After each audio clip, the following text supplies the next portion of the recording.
pemerintah, ya, tokoh agama, tokoh masyarakat yang ada di seluruh Kabupaten Aceh Timur ini benar-benar sama-sama kita bergandengan tangan untuk memberantas narkotika.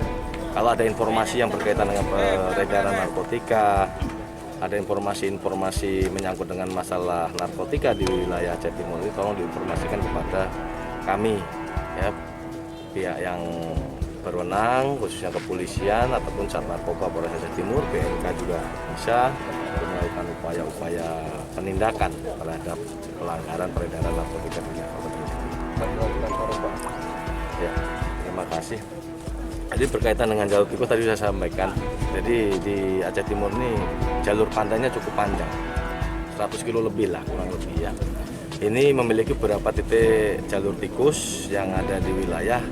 Ini perlu adanya patroli, perlu adanya kegiatan-kegiatan yang melakukan ataupun dilakukan pengawasan di sana, yang mana memang kita mengalami banyak keterbatasan sebenarnya di pihak kami, sehingga kita perlu kerjasama dengan masyarakat, khususnya masyarakat pesisir, agar memiliki peran serta aktif.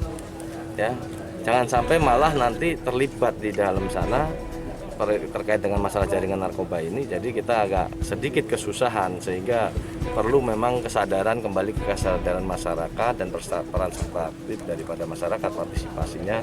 Benar-benar kita sama-sama pengen memberantas narkoba itu dulu. Kita punya komitmen yang kuat lah. Ini salah satunya yang paling besar ya di tahun 2021. Ini pengungkapan di bulan Maret, tanggal 27 Maret 2021. Kita gabungan dengan Polda dan Bea Cukai juga kita libatkan dalam pengungkapan kasus ini. Kemudian juga saya nitip kepada seluruh, mungkin tadi yang saya sampaikan, lembaga-lembaga pendidikan, ya, ini sangat berperan serta aktif lah. Bagaimana kita sama-sama bisa memberitahu kepada anak didik kita terkait dengan bahaya. Nanti kita ke depan akan koordinasi dengan Dinas Pendidikan.